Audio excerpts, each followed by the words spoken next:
अगर आपने fundamentally strong company खरीदी है तो घबराने की जरूरत ही नहीं है। स्ट्रांग कंपनी टाइम के साथ ग्रो करती है। मगर आपने सिर्फ ट्रेंड के चक्कर में, टिप्स के चक्कर में, लोगों के कहे सुने के चक्कर में ऐसे स्टॉक ले लिए जो फंडामेंटली कमजोर हैं और सिर्फ बुल रन में भागे जा रहे थे, तो हो सकता है कि आपको अपने डिसीजन रिव्यू करने पड़ेंगे। और ऐसे स्टॉक जो फंडामेंटली वीक हैं, उसमें लॉस भी हो रहा हो तो तुरंत लॉस बुक कर ले और उसी कैपिटल को अच्छे शेयर में इन्वेस्ट करें। अच्छा शेयर समझ नहीं आ रहा हो तो निफ्टी 50 में इन्वेस्ट कर दीजिए, ठीक है। लेकिन अपने खराब स्टॉक के साथ इमोशनल बॉन्डिंग मत बनाइए। वो कैंसर है जो पूरे शरीर में फैल जाएगा। As a long term investor आपको बस एक चीज ध्यान रखनी है कि be fearful when others are greedy and be greedy when others are fearful. अभी पूरा जमाना फियरफुल हो रहा है, तो आपको आपकी ग्रीड यहाँ से शुरू ही होनी चाहिए। आपको बेस्ट अपॉर्चुनिटीज ऐसे मार्केट में ही मिलती है। बस ये है कि ये भी आप तैयार रखिए, कैश अपने पास भी रखिए, और भी मार्केट में गिरावट आती है तो उसके लिए भी आपको प्रिपेयर करना है।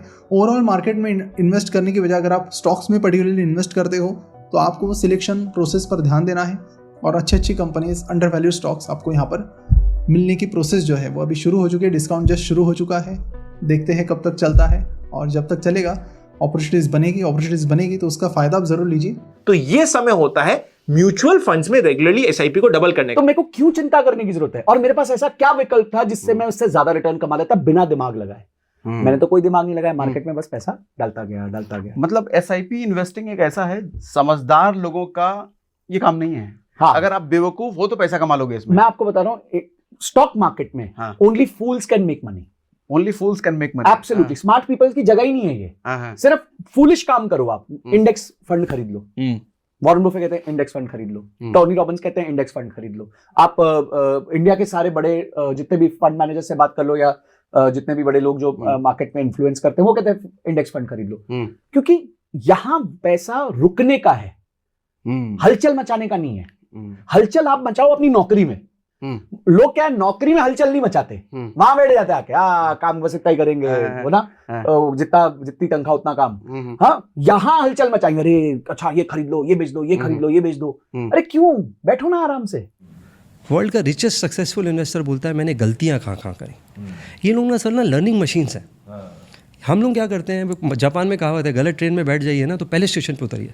हम क्या करते हैं, प्रॉफिट वाली कंपनी को बेच देते हैं, लॉस को होल्ड करके बैठे रहते हैं। ये लॉस बुक करते हैं, ये प्रॉफिट नहीं बुक करते हैं। गलती बुक करना है।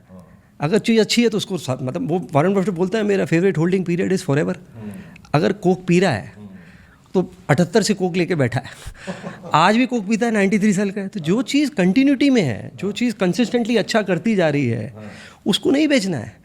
जो चीज़ पूरा हो गया उसका पीरियड या गलती हो गई है, उसको बेचना है। तो पहला माइंडसेट होना चाहिए, लॉस बुक करिए, प्रॉफिट मत बुक करिए। नंबर 2 जो बहुत जरूरी, वो करिए जो समझता है।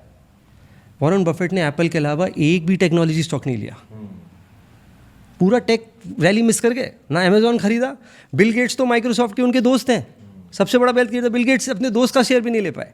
लेकिन जहाँ लिया वहाँ जैसी समझ में आ गया कि भाई ये अच्छा कंपनी, तो किया। तो जो समझ में आए वो करिए। लॉन्ग टर्म के लिए इन्वेस्ट कीजिए, शॉर्ट टर्म से दूरी बनाइए। यही बात समझे। मार्केट क्रैश के टाइम शॉर्ट टर्म वाला इन्वेस्टमेंट सुपर डुपर रिस्की होता है, क्योंकि मार्केट कहाँ जाएगा पता नहीं है। मार्केट वोलेटाइल होता है, प्रिडिक्ट करना मुश्किल होता है, अगला मूव क्या होगा पता नहीं है, मार्केट का बॉटम क्या लगेगा पता नहीं है।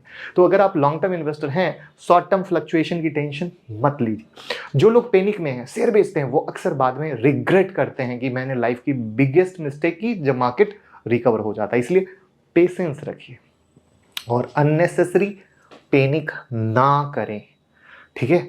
पैनिक ना करें, यानी वापस से पहली बात। तो कंक्लूजन निकालें तो मार्केट क्रैश एक प्रॉब्लम नहीं, एक अपॉर्चुनिटी है।